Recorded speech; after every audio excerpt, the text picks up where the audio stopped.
topics and opinions expressed in the following show are solely those of the hosts and their guests and not those of W4CY Radio, its employees, or affiliates. We make no recommendations or endorsements for radio show programs, services, or products mentioned on air or on our web. No liability, explicit or implied, shall be extended to W4CY Radio or its employees or affiliates. Any questions or comments should be directed to those show hosts. Thank you for choosing W4CY Radio. Welcome back, everyone, to the Geeks, Geezers, and Googlization Show, the home of Googlization Nation, where we talk with HR and business thought leaders about the crazy shift going on in the world of business, technology, and HR. Here's your host, Ira Wolfe.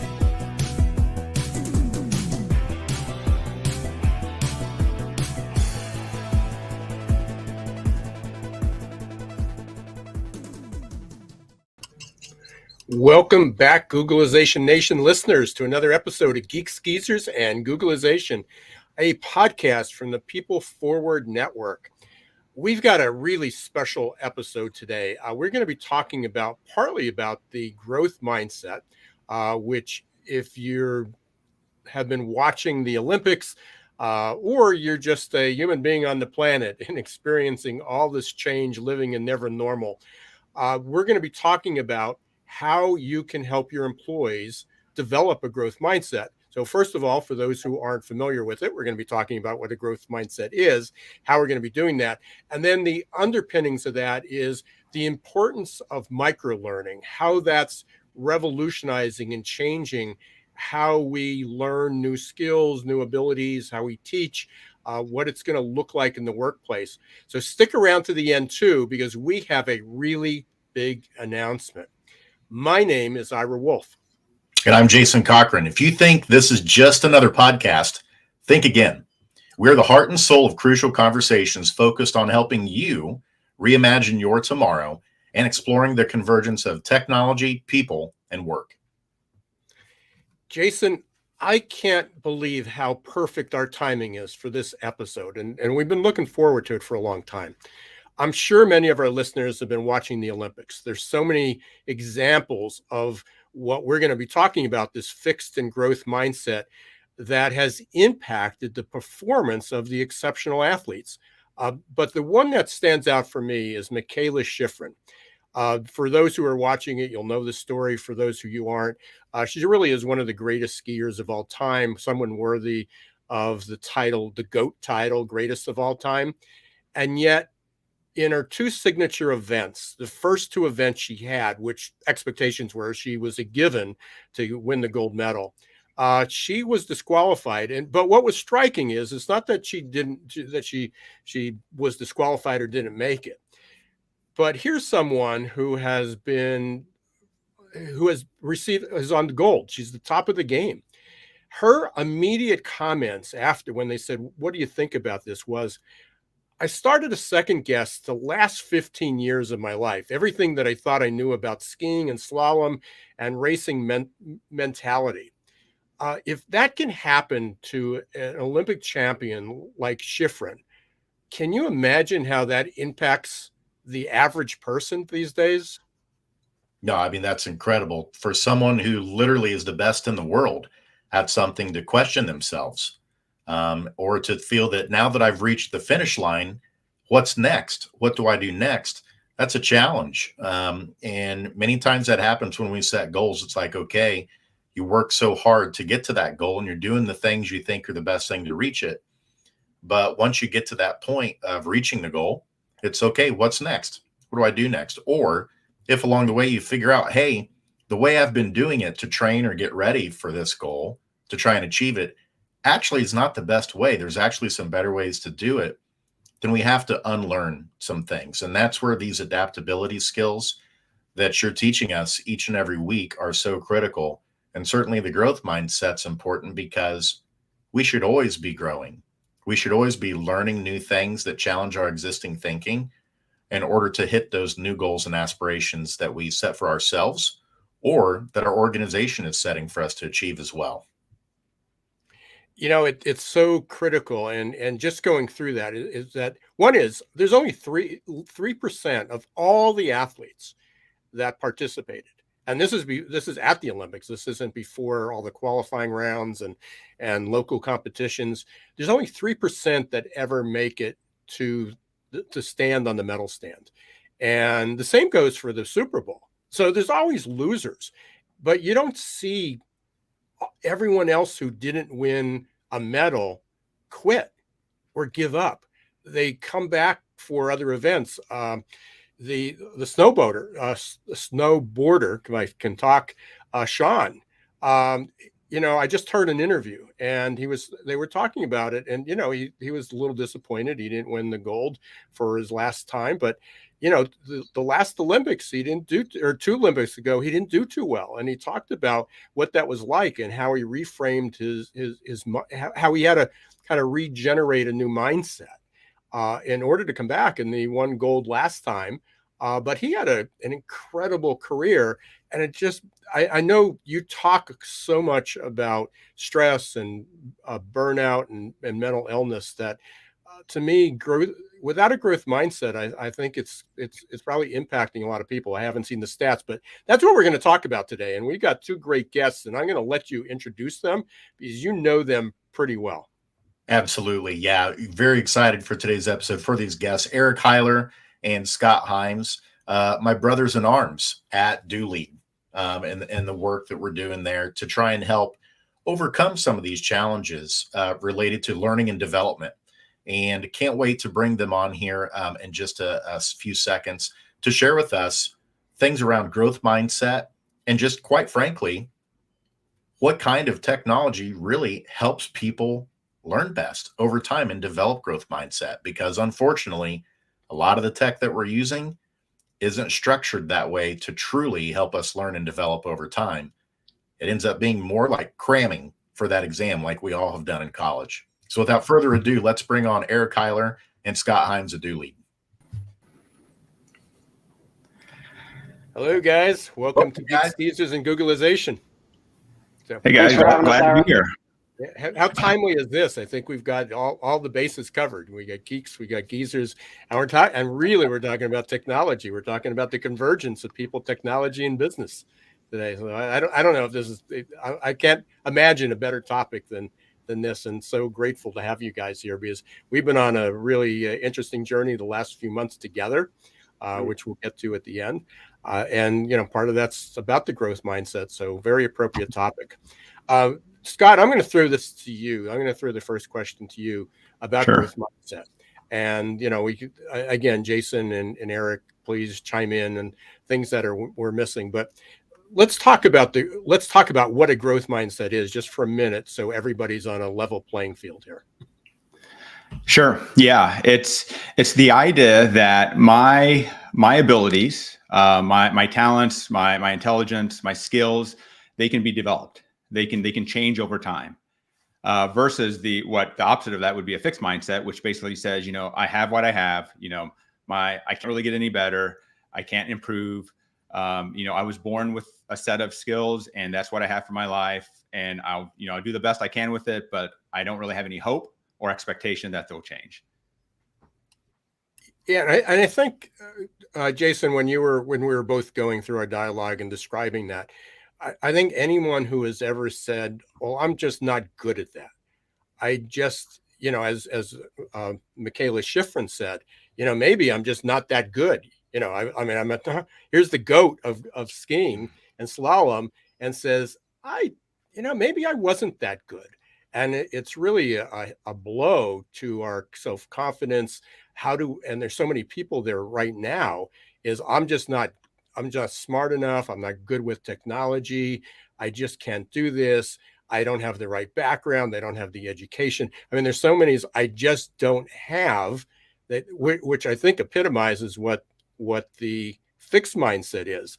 And as we keep using this analogy of athletes, we're talking about it. It struck me the other day when I saw that there's people who win and then there's champions, and even people who didn't win, like Michaela. I just drew a blank on his last name, but Sean White. Sean White. Yeah. Tough name to remember. Sean White. So it is that they pick up those pieces and they got back up and they're okay. They are truly they are the champions. And then it's the winners who, when they lose, they lash out and they get angry and they blame other people and they deflect other people. It's the refs, it's the ground, it's the snow, it's the weather, it's the other team cheated. There's always a reason why. And I think just on a real simple definition is that we talk about, I think it's the difference between people who win, fixed mindset can win, but the real champions have a growth mindset. Yeah. And this permeates. I mean, we've used a lot of sporting analogies, and I know a lot of people watching this are business leaders, but this really permeates all areas of our life, right? If you're a parent, if you're in a marriage, your finances, your physical health, of course, your professional success at work, if you're a leader of an organization, how you adapt and how you respond to the constant disruptions and the never normal we find ourselves in. And so when we talk about mindset, I mean, this impacts every area of your life. I can't think of an area of life that this doesn't really have an impact on. Yeah, and the origin of this actually came from Carol Dweck, for those who aren't familiar, DWECK, great book. Lots of videos. All you have to do is look up growth mindset or Carol Dweck, and you get a lot of information. But I highly recommend the book and her TED Talk to go through this. But it started with kids. I mean, it's like, why do valedictorians at Ivy League schools, they're at the top of their class, they're the peak, don't make it in the real world? We've heard that so many times of a C student becomes the next entrepreneur, or a high school or a dropout, the Steve Jobs and the Bill Gates, and that they didn't finish school, they dropped out, but they became the superstars. And then, it certainly went into business, and a lot of people backtracked and go, well, this was a kid's study. This was about learning and education. No, it's really, the more I got into it with especially with AQ, I've always been a fan of the growth mindset, but until I didn't really embrace it until I looked at how you used the right word, how it permeates every aspect of our lives. Absolutely. Yeah. And I think for me personally, one of the things I've realized is the concept seems simple, right? I mean, everyone, you can explain it and everyone nods their head and agrees and says they want it. And so it's not complicated. And I think sometimes because something's not complicated or complex, we dismiss it or check the box, I've got it. But really, when you start to dig underneath the surface and you start to really reflect, or you start to get the input of other people around, ask your spouse, ask your kids, ask your boss for input. And you start to see, okay, this may be easy to understand in my head, but do I really grasp it? And am I really living with that in my heart? And I think that's where we want to help people go. Yeah. And I think that there's seasonality to it as well, right? So there's times in our lives where we switch into learning mode, we switch into growth set mode. And then there's times where we might get comfortable and we might want to coast a little bit. And if we allow ourselves to do that, we end up coasting perpetually. We just actually practice a fixed mindset. I was actually listening to a discussion about football coaches the other day. And the gentleman that was talking about a veteran coach coming back, and he's a 40-year veteran, and you just don't teach old dogs new tricks. You hear the adage, right? You just don't teach geezers new tricks. And the thought crossed my mind when I was listening to that. I'm like, I think that's true a lot of the time, but man, I don't want that to be true about me. Like, that's not what I want. And so there may be seasons where we are learning more and seasons where we're practicing more, but certainly having the ability to zoom out and the awareness to say, this is where I'm at right now, and I need to learn something new. It's time to learn something new. It applies to my family. It applies to work. It applies to, just permeates our lives everywhere. And the thing I've found makes it so hard too is I've got a lot of head trash that I have to get through, or as they say in psychology world, limiting beliefs. Right? We put ourselves in these boxes of the things we think we can do, and then if there's something that seems challenging, the first words are "I can't." Typically the first words out of our mouth. And, so there's a tremendous amount of developing our inner coach in terms of how we talk with ourselves. That definitely is a big piece of before we can even go out to do and start practicing on the skills to learn that new thing we need to do. There's probably a lot of work we have to do to start with, to start working on developing that inner coach and truly develop that mindset of thinking, I can do this if I've got a plan and I've got the right supports and the right reinforcement and accountability and all those other ingredients in place. I can eventually become that marathon runner, as an example. I think those are such good examples. And there were two kind of important messages that the three of you just brought up. One is, I like how you brought that up with seasonality, Eric. You don't have one or the other. We always have both. The idea is that people with a growth mindset, once they get tripped up by the fixed mindset, going back to, well, I used to be good at this, or maybe I'm too old to be doing this again, is that they've learned how to use that as a springboard to move forward. So we're going to fluctuate. It's not that, oh, I guess Michaela Schifrin didn't ever have a growth mindset. Well, she got back up. And she didn't win, and I'm sure she was disappointed, and I'm sure that will bug her for years to come. But rethinking how to improve that, and we do that all the time. I mean, I go back and, the more I get, self-therapy is tough. the more, or the more knowledge is tough. Knowledge is not necessarily bliss, as they often say.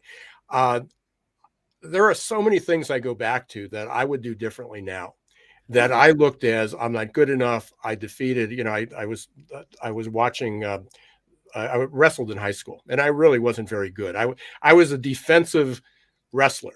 They put me out when they didn't want to get someone pinned, because I never got pinned in my life. I didn't win many matches, but I was like that goal line stand.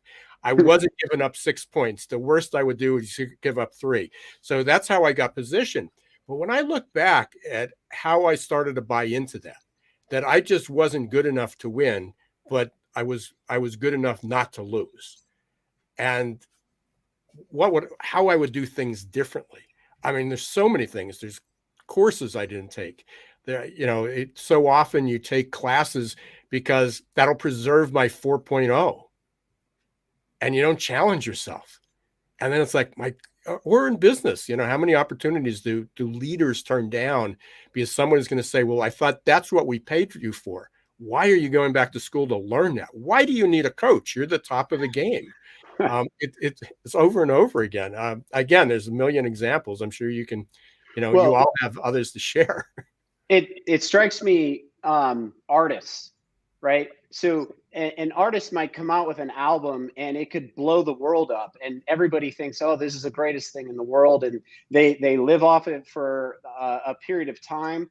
And then they're driven by something inside them that says, okay, I did that, but what's next? And maybe they go off, take a left turn compared to everybody else. They do say, or everybody else's expectations, I guess I should say.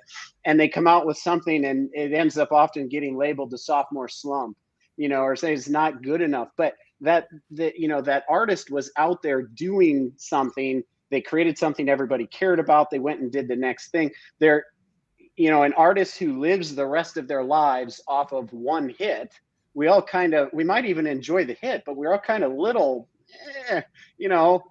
like feel sorry for him. It's like, but somebody who is able to, over a career, over a lifetime, continue to put something out there that's new and creative, and, causes them to have to give more, causes them to, like, that is something, it's a growth mindset that is constantly in action, and we consume it as we put our earbuds in, we listen to the music. Maybe you like some, maybe we don't, but that is somebody who's developing as a career. And music critics will sit back and watch, and they'll tell stories. They'll look at the arc of their lives. They'll see, hey, they were experimenting with this. I remember reading a review one time about a U2 song, and Bono talking about the smell of the top of a baby's head. And like, that wasn't 1988, Bono. That was a lot later. But yet that is, that's a growth mindset in practice that we all consume. Or, athletes do this. It's all over the world. And yet for each of us, in whatever our professional pursuits are or our personal pursuits are, that same thing can be true. I was this kind of a father or a husband, and now I'm this kind of a father of a husband, because I looked at my life and I said, hey, this, I might be okay, or it might be really bad, but I need to get better. I want to get better. My wife deserves more. My kids deserve more. And so I have to pursue that. I have to figure out what's next for me to learn as a husband, especially as a father, right? Because as your kids get older and older and older, it's like, okay, what worked when they were 2 doesn't work when they're 4, let alone 14, or as I'm learning right now, 22 or 24. So, How about 40? if you don't have a growth mindset as a parent, you are in for some trouble. Yeah, and I mean, I think I would suggest that a growth mindset is needed more now than ever before. I mean, we are in a time of exponential change. We are in a season where we've had decades worth of change happen over the last 2 years. And, as individuals, as employees, as business leaders, as organizations, I mean, if we don't continue to adapt and grow, we're going to be left behind and we're going to become irrelevant and obsolete. I once had a mentor tell me that, you never want to allow your position or the demands of your role to outgrow you. And so it doesn't matter if, what role you're in, if you're in an office or a warehouse or where you're at, like you constantly want to be growing and learning and improving. And, a mindset's needed now more than ever before. Scott, that leads us up to where we are now. So let's talk. I think we made this relatable. Hopefully our listeners understand how this fits and how important. And it's not just about business. It's not just about your workers, but in all aspects of life. Let's talk about how we can help people change this. And this is what I'm really excited about, especially working with you at the whole Dulead team. What's that look like? I mean, how do we get people to develop this growth mindset? And they go, yeah, it's me. He just described me. I need to do it differently. What do we need? What do people need to do? Well, I think one thing is we have to understand that a mindset, a growth mindset, or any sort of meaningful change doesn't happen because we pass a test. And so there's training. It's good. My son recently needed to do an online course to pass driver's ed. Like he needed to learn how to drive. And one of the purpose was to teach him, okay, this sign means this thing and that sign means that, and this law is that, and whatever. And he needed to pass a test. The other thing that we can do with that sort of training is we can teach people compliance. This is how you discharge the fire extinguisher, for example. And they can watch a video and they can say, okay, I got it. I've been trained. But that's entirely different. That's an entirely different job that folks are trying to do. It's entirely different progress they're trying to make than from trying to grow, from trying to become something new. And one of the major differences is we have to walk with this stuff over time. We have to trip over it. We have to see it from different experiences. We have to try it. We have to fail at it. We have to do all kinds of things. We have to practice. And that's where coaching as an approach is much different. And so, I like to use an example of a pen. And, if you take a pen in your hand and you put it out long ways away from you and you look down the barrel of your pen and you say, what does the pen look like? It looks like a small little circle. But if you turn the pen to the side and you look at it and you say, what does the pen look like? Well, it looks like a short little rectangle. Well, which one's right? Let's just say the pen is a growth mindset. Which one's right? Is it a small little circle or is it a short little rectangle? And the answer, of course, is both. And they're just two entirely different perspectives.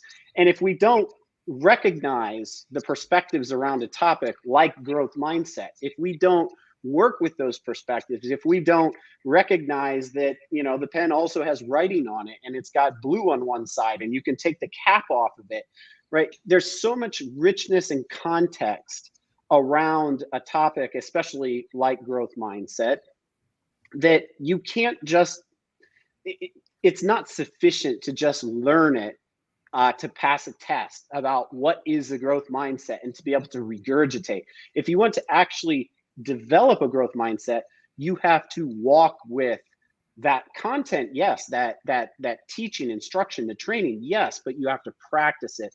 And this takes time. Becoming something new takes time. Growing takes time.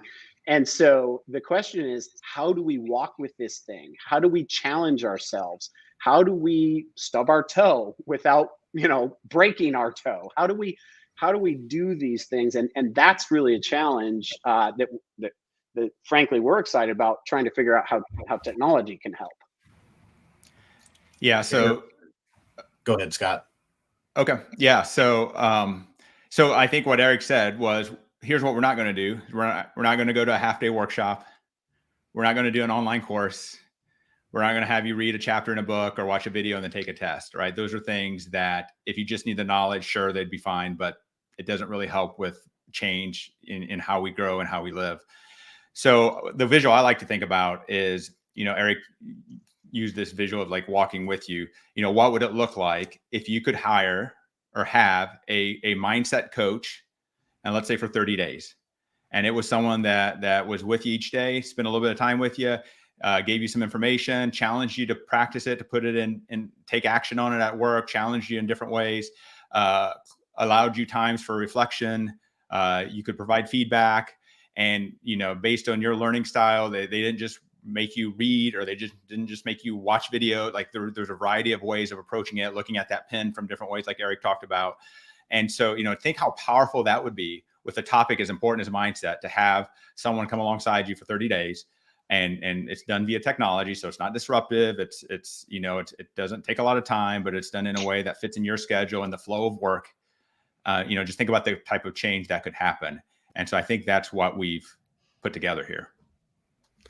So we're going to take a quick break because I don't want to get this started and then come back. But when we come back, we're going to be talking about how to get started, what the next 30 days could look like for someone who says, I like this, I think I need to do better, or I want to figure out how to help my kids, my employees, my workers, improve in my relationship, whatever it is. This is non-gender, non-ethnic, non-race. This is everybody on the planet. We need to get better at doing this. So we're going to take a quick break. You are listening to Geeks, Geezers, and Googlization. I'm here with my co-host, Jason Cochran. I'm Ira Wolfe, and our special guests are Eric Hiler and Scott Himes from Dulead.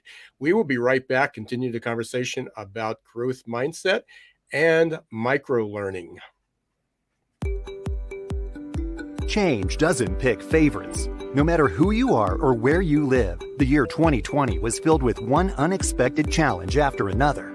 According to the authors of The Adaptation Advantage, we are incredibly well prepared for the past, but woefully unprepared for the future. That leaves millions of people feeling scared, worried, frustrated, and confused.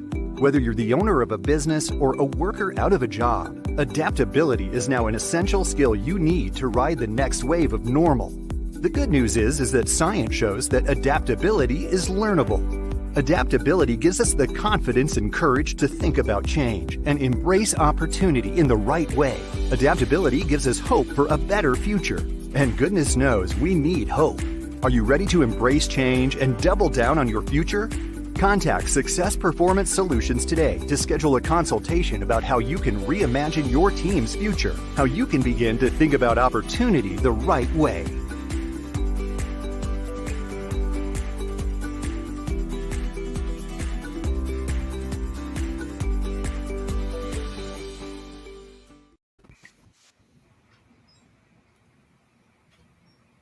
I'll unmute myself here. Welcome back to Geeks, Geezers, and Googlization. We're talking with the Dulead team of Eric Hiler and Scott Himes, and my co-host, who has a dual role today, as part of Dulead and Geeks, Geezers, and Googlization, Jason Cochran. When we left off, we were just kind of talking about where people can get started. What's that approach? And do they have to hire a coach? Do they take an online course? You guys have an approach that, well, it's one of the reasons we're working together. Let's walk through that, what that looks like. It's called microlearning, but let's talk about microlearning. How is that different? How is that going to make a difference in people's lives? Yeah, I think one of the important things about microlearning is the first word, micro. It's short. And that's real important because we are very, very busy people. And for those of us that want to offer help in this direction, want to say, hey, not only do we believe that you can do it, we also want to help. Well, we know that people are busy. And so microlearning is short. And one of the things that we also can use technology to do is we can use technology to maintain engagement or maintain interest in a topic over time. And so if I love to make the analogy between the microwave or barbecue, right? Which do we want to eat? Most people are going to prefer to eat barbecue, right? Well, barbecue has low heat and it burns slow for a long time. Yeah, the world is kind of a microwave world. Get in, get out. It's like, I got 30 seconds, that's it. Well, can you really make change in 30 seconds?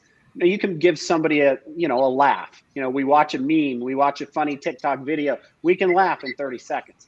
Can we change a heart in 30 seconds? Can we really install new mental models in 30 seconds?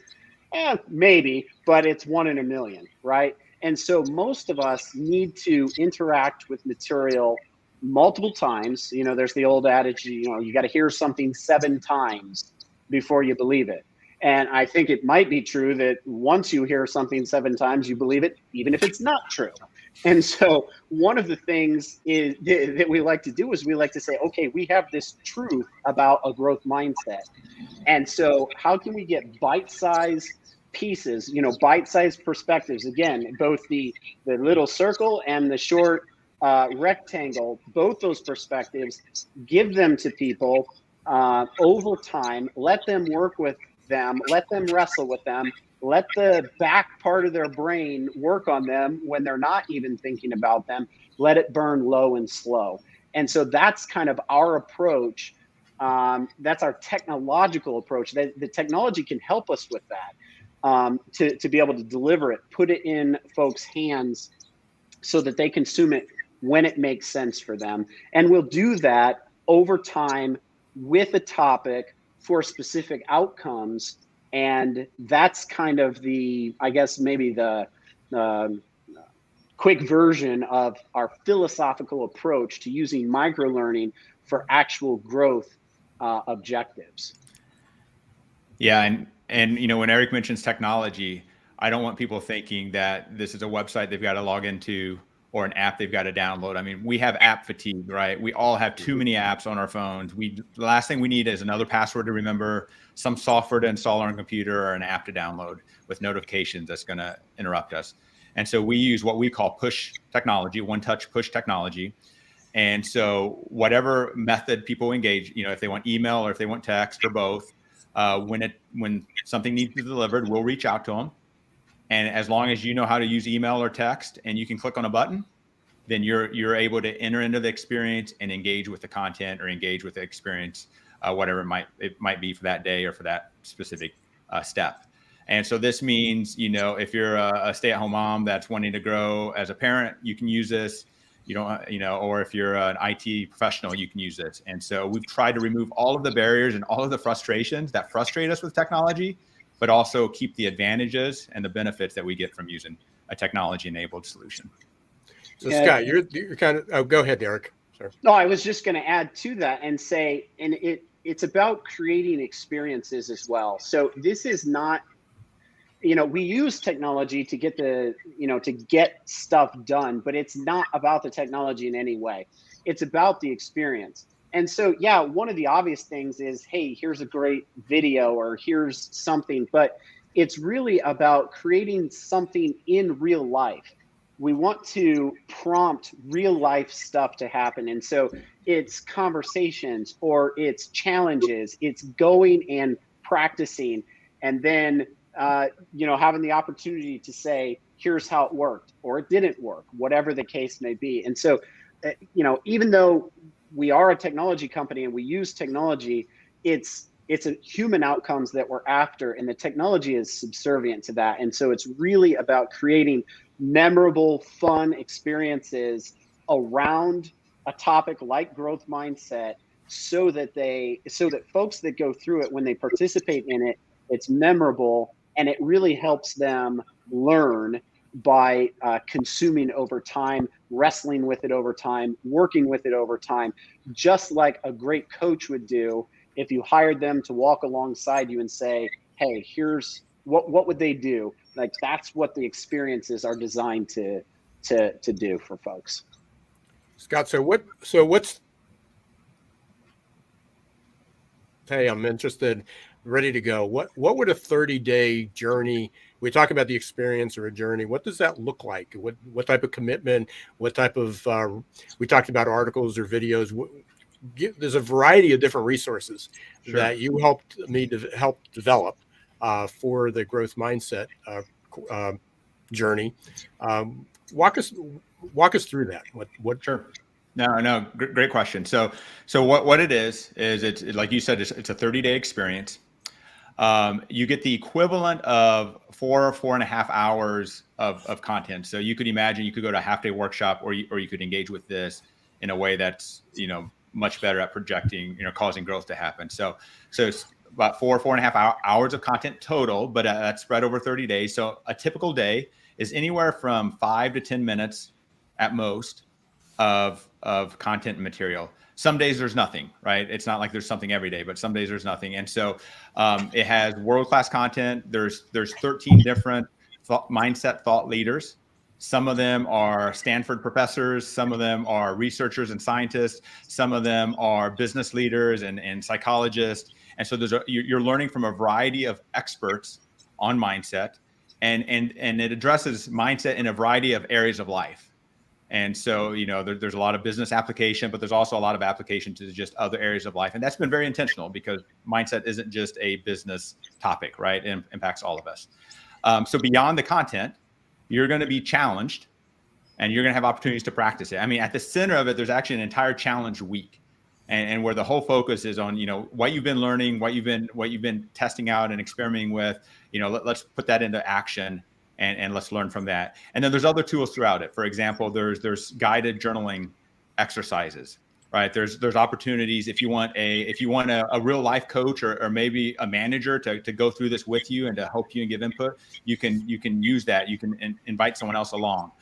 There's a tool called a habit builder towards the end of it, because like we've talked about, a growth mindset, even in 30 days, you can make a lot of progress, but you're not done, right? This is a lifelong journey. And so there's a habit builder where you can create a habit plan, and you specify what you're wanting to do, the habits, the activities, and then the system will help you keep that top of mind, will help you track progress, and just help you remember to, hey, don't forget to keep focusing on this. And so there's a variety of tools and angles, and it's very rich, it's very powerful. And the whole goal of it, as Eric said, is to cause change and growth to happen. So it's not like, I guess the analogy would be, it's not like losing 30 pounds and then celebrating after 30 or 60 days and with a daily run through McDonald's and pizza, right? Right. Exactly. Yep. Not that at all. It's actually fun. It's enjoyable. It's, this isn't just emails with inspirational quotes like that's, there's lots of inspiration in it. You might engage via email, but it takes you into these rich experiences that go way beyond that. So it's a great experience. So we're getting close to the end. And again, obviously I can listen and learn from you guys all day long. And hopefully the listeners got that too. But we've got an opportunity for people to try this out. And so, Scott, I'm going to turn that over to you and kind of give the heads up on that, what that looks like for people. We're going to display a QR code. You can get that, or we'll give you the URL that people can go to for the next few weeks. and experiment that, and hopefully we can get some feedback from users as well. So Scott, I'm going to kind of give a quick summary of what this looks like. Sure. Yeah. Yeah. So this is something that's new, right? And so we are in we call it a testing phase. We actually use the word beta testing. You may see that if you enroll. But as a special guest today, for those watching, or like you said, Ira, watching the next few weeks, we're giving this away for free because we just want people to test it and experiment with it and use it and provide feedback. And so there's going to be a QR code here, and you can use this QR code. Just snap a picture of it with your phone, or put your camera on it, and then a link will pop up. You can click on that, and there's an enrollment page. The page asks your name and then email and text, and you can participate via just email, or you can do text as well. That's all it is. That's all it takes to enroll and get started. You'll get a welcome message that'll kind of let you know what to expect over the next 30 days. There's a calendar view and stuff, and then starting tomorrow, you're going to start this journey of building a growth mindset and taking your mindset to the next level. And nothing else you need to do. No passwords, no websites, nowhere you have to go. We will reach out to you and keep this top of mind and challenge you. And hopefully it will be a great journey and a great 30-day experience. Unmute myself here again. And there is a website you can go to. It's rebrand.ly/mindset beta. And I'll just take you to the sign up page. Very simple. We just need a first name and last name, and your email address or your text, however you want to receive it. And that's about it. And then you'll be entered into that. And then you'll be able to share some feedback and so forth. I got to thank you guys. I mean, this has been, we talked about this for months. And then finally was like, I'm going to bite the bullet as I got more excited about this and saw the possibilities. So it's been a pleasure. But Dulead does more than work on growth mindset for me. So, can you, Eric, maybe you can quickly give an overview of what you do, because I think a lot of listeners will be very interested in some of the areas you're focused on. Sure. Thanks, Ira, for having us. We really appreciate it. I know you work with Jason on a regular basis, but it's been fun to work with you. In particular on growth mindset. Yeah, Dulead is a coaching technology company. If you go to our website, dulead.com, you actually will see one of our products that is around employee experiences and leadership development. These are things that we're passionate about helping companies with. But underneath that product is a coaching software platform that we've developed over years. And we actually run products for character development in youth sports. That's characteramp.com. We actually have a teacher professional development evaluation school culture product. And so what we've been doing is we've been saying, you know what, our coaching technology platform is something that we would like to get out there and equip folks to use. So that's obviously, Ira, why we've been working with you. We're big fans of you and what you're doing and your show, and just been a pleasure to know you. And so it's been fun to work with you on that, because you had a great vision for helping people with these sorts of things, in particular growth mindset. And so, yeah, it's just been a joy to do that. So that's kind of what we're all about, kind of what we're doing right now. Yeah. And it's been a great, and again, it's the process has been a great learning experience for me, and you guys have been great. There's more to come, because after this, Scott, you're already working on resilience, which is critical. I'm not sure how we separate these, but we did.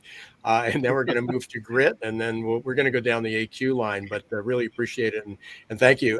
We already were running across the name Dulead, DULEAD.com.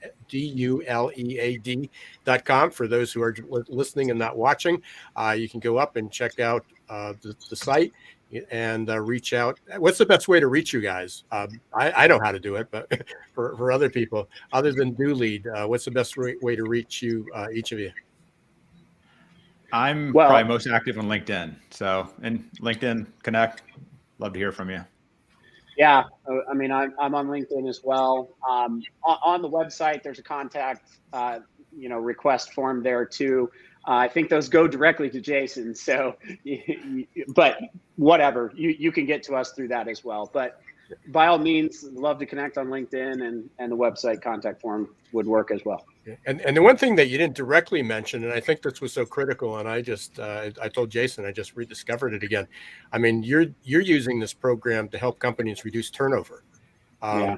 And, with quit rate, with 15 million people quitting their jobs over the last year or so, they need a lot of help. And obviously the other approaches that they were using weren't very effective.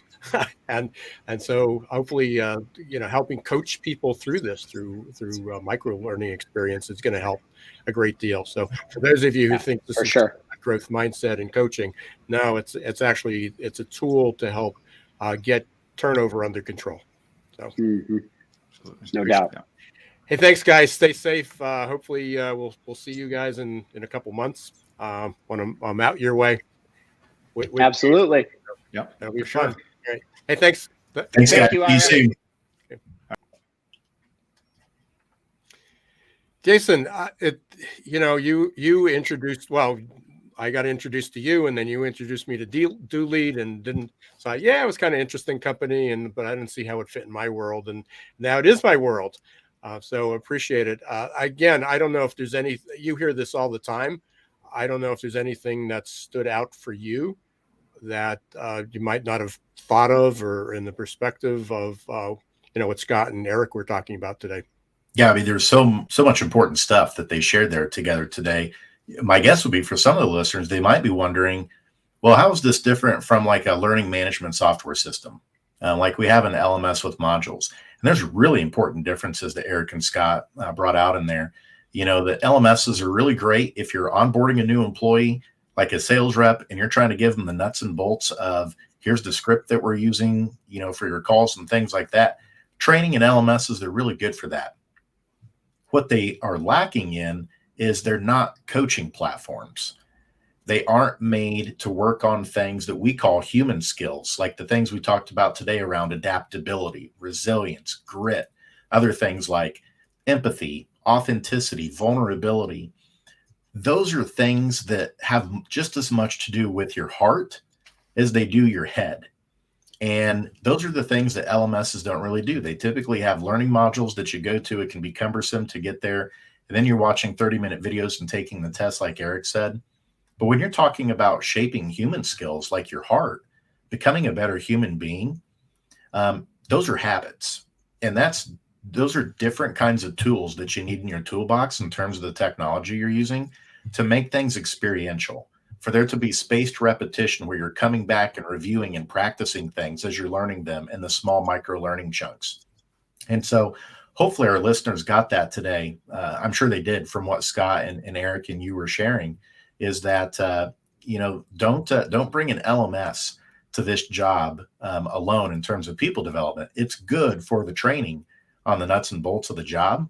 But if you want to develop people, you really need to be using something that's been designed and has the vision of working on attitudes, behaviors, and habits, many of the things that you have developed with Scott and Eric around adaptability. And real quickly, AB, as I know we're running out of time here, I think learning platforms, LMS, was initially used, it talked about learning, but it really was teaching. We're teaching people how to do things, whether it was Excel or customer service or sales or leadership. It taught people what to do, but it wasn't in order to change habits of the way I've always done it. How do I do it differently? You need to be reminded, and you can either hire a coach, which essentially you're doing here for a nominal amount, or you can hire a coach, and every day or every week you have a call with them and they reinforce that. But you know how difficult that is. If you go back to the athletes, they practice. You need to practice this every single day to go from there. But it also brought up a kind of an analogy I used to use with DISC and changing people's behaviors is we're hardwired. If you're fixed mindset, you're always going to be hardwired as a fixed mindset. Those are tough to break. Those are tough, eliminating those memories. However, you take a brand new computer and you add software to it to make it do things. The hardware is still the same. But sometimes the software gets old, it needs an update, it breaks down.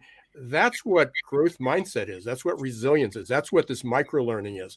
It's applying new software to your brain, and it helps override that and helps it make to do things that you never thought possible that you can do. And it really opens up a tremendous amount of opportunity. But we are just almost out of time, and I don't want to continue just rambling on because we could. You've been listening to the Geeks, Geezers, and Googlization show, part of the People Forward Network. We're so pleased that you're here. If you like what you hear, you like the new branding, you like the messaging, please go up to one of the podcasts or go up to YouTube where we record our live session and leave a review, leave a rating, tell us what you like, what you don't like. And again, we really appreciate it. And hopefully, if you are listening to this on either Apple or Spotify or iHeart or Google, wherever it is, we really appreciate you. I am Ira Wolfe. And I'm Jason Cochran. And remember, until next time, don't let the shift hit your plans.